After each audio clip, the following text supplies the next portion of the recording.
Good morning, it's Devorah. It's InStory Live, and it is Monday morning. And on Mondays, I like to talk about making moments into miracles and also mastering the moment. Here's the thing. It's very easy to not notice any moments at all. In fact, one whole type of storytelling I talk about is what I call turning point moments.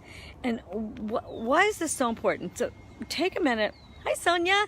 Take a minute and think about how often we don't think about the moment. Instead, we're completely focused on like the big picture, or on automatic, or rushing along, and the moment leaves us behind. And yet in the end, when you think about it, really powerful, compelling stories have to do with a moment. And in particular, when we're inspiring and teaching, it has to do with a turning point moment, meaning a moment that changed you in some way. So that's looking backwards at a moment. But the other thing that I want you to do is to look forwards. What do I mean by that?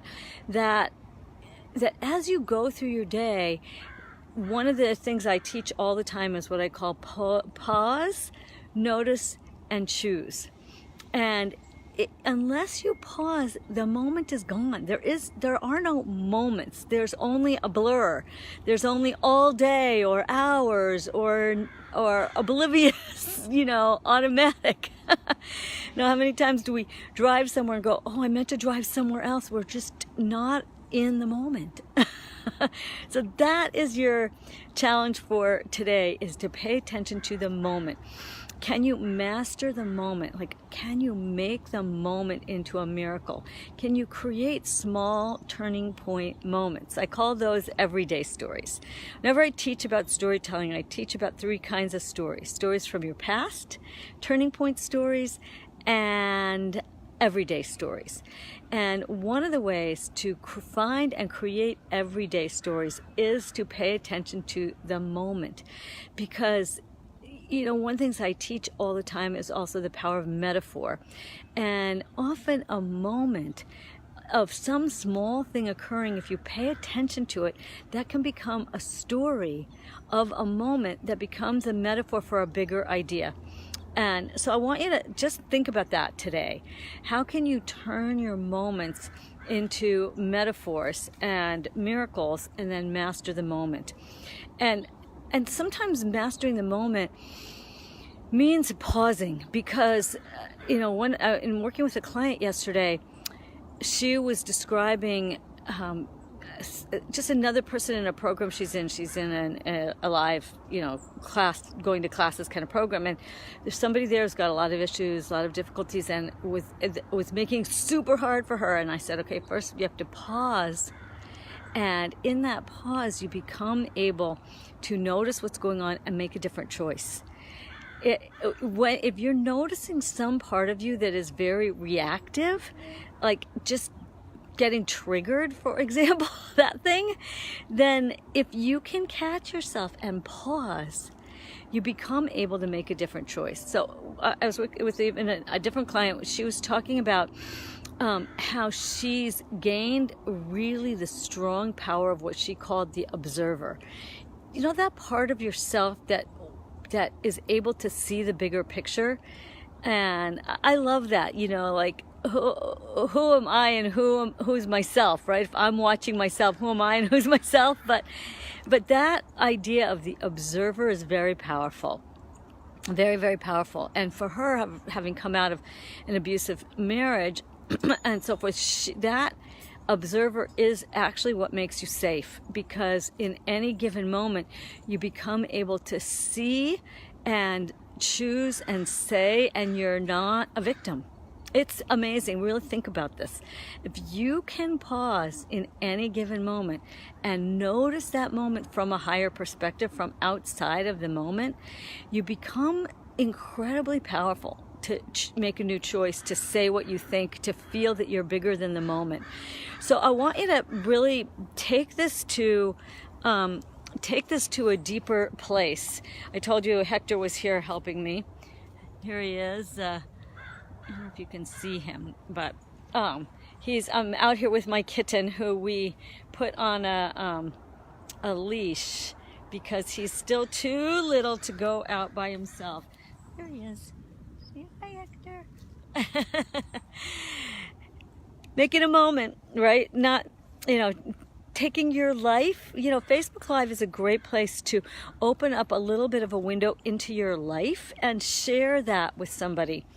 And more I'm going to be talking about stories and the importance of stories again. I always talk about it, but even more, and storytelling. And it's really something that I want you to wrap your head around, that it's really so fundamental to our transformation as humans, and how we both transform ourselves and how we begin to help transform others is really through the power of story. And if you pay attention to it and think about it, you'll see that it is so much what we are as humans. I had this experience when I was in Puerto Rico, in the beautiful water there, and thinking about a lot of things to do with water and how our bodies are mostly made of water. I was thinking, well, really we're made of water and stories. Is kind of what humans are made of. I mean, you could say we're made of a lot of other things too. So, but pay attention to the incredible effect that stories have had on you and your life. Just think about it. Your childhood stories. Just pay attention to the different ways that have had a big effect in your life. Because you'll see, if you pay attention, that stories are something very, are essential. And in fact, they're so immense that they're almost invisible at times. That's so much how we function, how we think, who we are, that it's like being like a fish can't see water that it's in. It's like we swim in a sea of stories, and if you become able to see that sea, so to speak, you can create a very powerful effect in your life and in your community and to those people that you are teaching, helping, coaching, connected with. So I'd love to hear your thoughts as you pay attention to two things: the moment, and making moments into miracles, mastering the moment, and turning point moments. Okay, turning point stories, turning a moment into a story. And let me know what happens. And also, just in general, what are your thoughts on the power of story? Where have you seen that it's important to you in your life?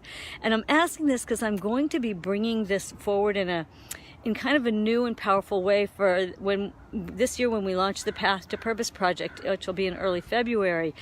I'm going to be doing something new, and I'm going to start talking about it to get the idea clear, which is, this time, instead of having the experts tell only their story, I'm going to have them tell somebody else's story as well, and perhaps even invite that person on to the summit. Like, if you had to tell someone else's story who really changed your life and made a difference, who would that be? So I'm thinking about that. I think that there are people whose stories have changed our lives, but nobody knows about them. So it's something I'm thinking about. Love to hear your thoughts about it. Good morning, Sylvia. And know that you first start with your story matters, and then whose story has inspired you, uplifted you, helped you, nourished you, guided you on your way in the world. So think a little bit on this. Share in the comments what your thoughts are about making a moment into miracle, mastering the moment. Hi, Sally. You'll have to go back and listen to the beginning, but talk about the power of stories. How have stories been powerful in your life? Whose story has influenced you?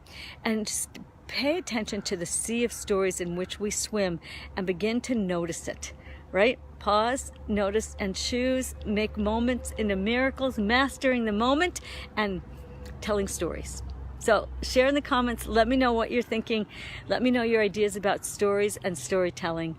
And as always, remember to go out in the world, share your story, live your purpose, and be a blessing. Bye, folks.